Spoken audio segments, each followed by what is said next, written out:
15 to 20 holes in one by now. It was amazing. What did you think of some of the other guys, though? Denny McCarthy's a great putter. He fell. I just always feel like Saturday and Sunday, no matter how good these guys. John Rahm didn't make the cut. I mean, so many other Tommy Fleetwood, so many guys didn't make the cut.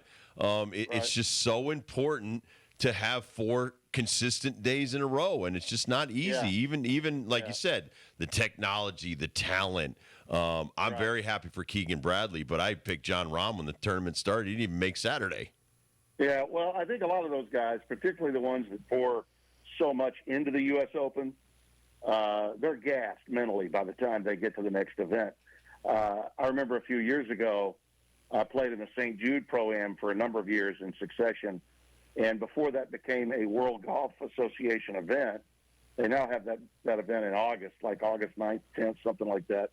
I'll be playing in it. And they had it back in June, right before the U.S. Open. And a lot of the guys played in that tournament because it was the St. Jude, and it was a revered tournament stop, but also because they were gearing up for the U.S. Open just to be competitive. I think that it says a lot about the Hartford, about the Travelers, that they get this kind of a field a week after the U.S. Open. It should be a compliment to the organizers of the tournament there, because a lot of those guys just mentally are not there after that. I thought the way Ricky Fowler played impressed me. The way he lost on that Sunday, listen, that was no fluke. That young man deserved to win it, no question, and a great story. But, for Fowler to come back and shoot, 60? I mean, my God, that was a great run for him. But I think Chez Reavie is another example. He was in the final group. He was right there with Keegan, but his putter was bulky yesterday. If he had just made some putts, he would have been right there with him. And he needed to make that last putt on 18 to get a top 5. I mean, he's trying to get points to make the Tour Championship. This is a time of year when players are really grinding hard, to make the Tour Championship. Teach our listeners about LSU baseball. Well, I was there for the beginning of it. Then the thing that jumps out about the College World Series for me, and it may be my greatest memory at ESPN. All the years that I worked there, I was there from 1985 to 1994. In those days, Dibs, that was 5 years before ESPN had Major League Baseball. So our big deal for baseball on Sunday nights was Sunday Night College Baseball. And I did that from 1985 until 91, and it allowed me to rehearse and audition a number of big leaguers who were going to wind up, doing some television. I worked with Ray Knight, worked with Tug McGraw, worked with so many of those guys doing college baseball, and then later went on to do the College World Series. Joe Morgan, Jim Cott, Freddie Lynn, Steve McCaddy, Larry Sorensen, Jim Rooker, all those guys went with me to Omaha. And, I saw players like Clemens, I saw Schiraldi, I saw guys like, I'm thinking about that Mississippi State team with Will Palmero Clark and Clark. Palmero, Bobby Thigpen. Yeah, Bobby Thigpen, all those guys playing.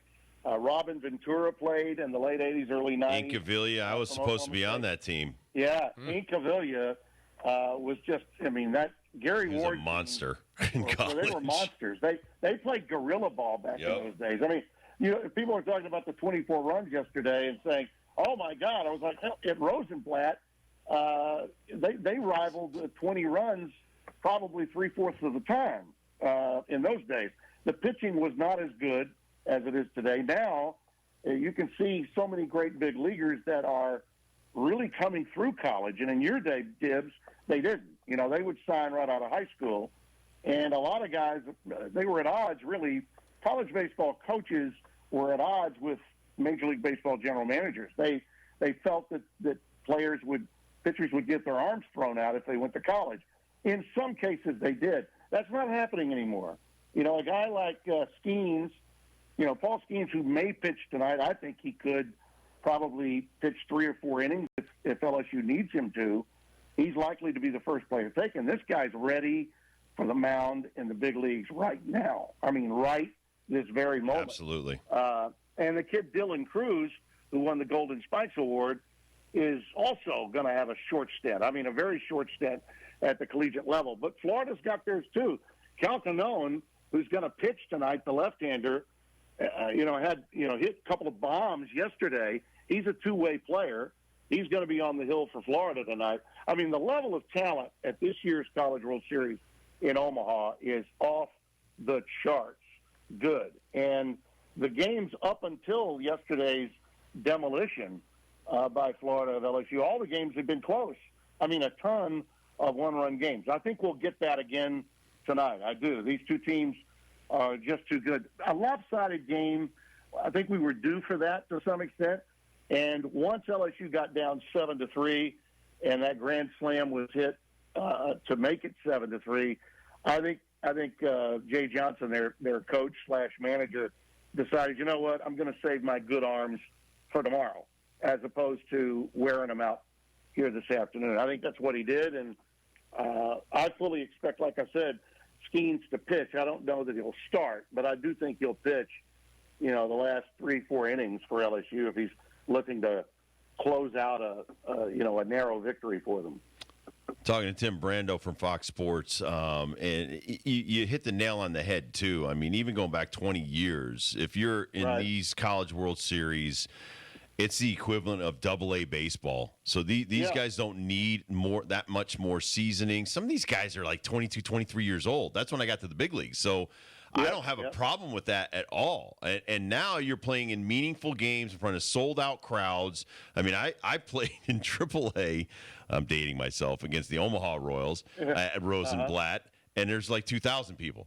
I mean, less than the College World Series is what I'm saying. So I played at Mile High Stadium in front of 2,000 people. Imagine that. It holds 76,000. You play in front of 2,000. So it pales in comparison to the I don't want to say pressure. I don't believe in the pressure aspect, but the meaningfulness of these pressure games for all the marbles only helps these guys develop quicker. Absolutely. And, I'll give you an example. I did Braves games. The last baseball I ever did was, again, talk about a blessed life, 94, 5, and 6. After I left ESPN and before I went to CBS, I was at Turner, and I did the Braves in their golden era, with Smoltz and Avery and Glavine and Maddox and those guys. And, Chipper Jones was had a chance to play in college, but, when Bobby Cox and John Sherholz called, he was like, oh, I'm ready to play. Yeah. there was no college in Chipper's future, right. And he was out of Pensacola, Florida. I mean, he was down in that area, and those kids, generally speaking, do want to go to college because baseball has always been big there. Other than the West Coast, look, the years of Freddie Lynn, who worked with me at the series for 2 years, Freddie played for Rod Dato, the legendary coach at USC, and all those greats that played for the Trojans back in those days. They won 3 straight titles in the early 70s, 72, 3, and 4, and then he came to Boston to be Rookie of the Year in 75. He couldn't believe how much better the players were when we were working together in 93 and 4. And on those teams, Nomar Garcia-Pera was playing for the Georgia Tech Yellow Jackets in that final World Series I did back in 94. But during that period, Major League Baseball seemed so much larger than the college game. Now, you saw a pitcher like David Price come right from Vanderbilt and go right into the big leagues and be a factor. Those things continue to happen. You remember the name Paul Carey, the great third base, played for the Blue Jays a number of years. He took Ben McDonald's yard when Ben was a freshman in 87 for a walk-off home run at Rosenblatt. And I got to tell you, Dibbs, it was one of the most enjoyable opportunities for a game-winning call I ever had. And then Todd Walker, a Golden Spikes finalist, played 10 years in the big league, Cubs and Red Sox, primarily the Twins. He hit a grand slam home run against A&M back in 93 that really turned his life around, turned his career around. And to be on hand for those moments, those were just golden moments that I'll never forget. So I've got a warm spot in my heart for the College World Series. I still think it's probably the most undervalued, great sporting event that we have in America today. Are you ready for a 14-team Big 12 in 2023 and then everything else you got to study for that's going to be new for almost a year and then be completely different in 2024 when it comes to college football? Yeah, I'm ready, but I'm going to hold on to these next 2 months for as long as I can.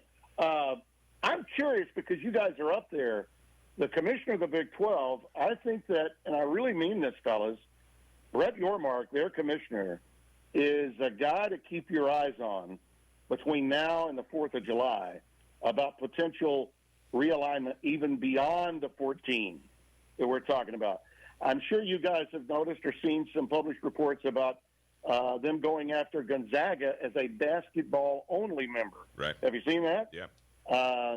There's even been an undercurrent about them going after Connecticut. Yep. And that would be an interesting dilemma, or maybe a really good one financially for Connecticut. I don't know that that'll happen. I know their fans love being in the Big East. Certainly I love them being in the Big East. I think it makes all the sense in the world for UConn to compete in the conference. And look at what it did. After, just a couple of years in, boom, they get their first Final Four since Calhoun's last in 2011. But all bets are off as to what might happen, not only with the Big 12, but with other conferences.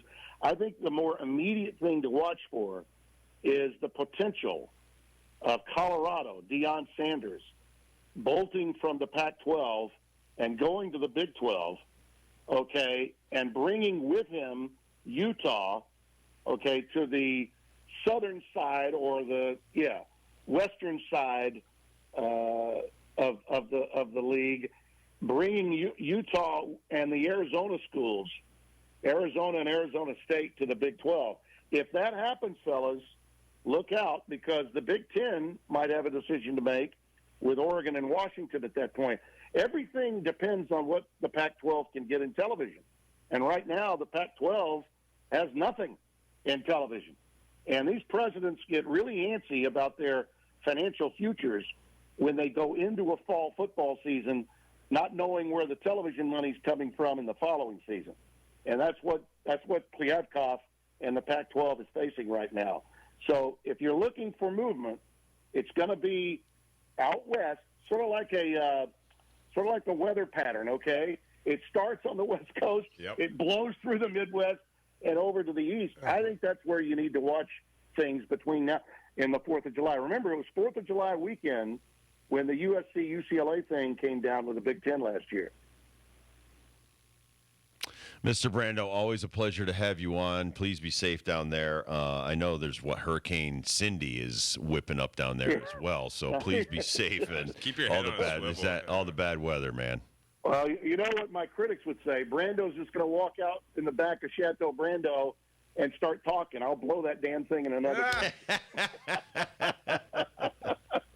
We feel you, dog. We feel you. They say the same thing about Ben and I. Thank you, Tim. Thanks, Tim. Take care, fellas. All right.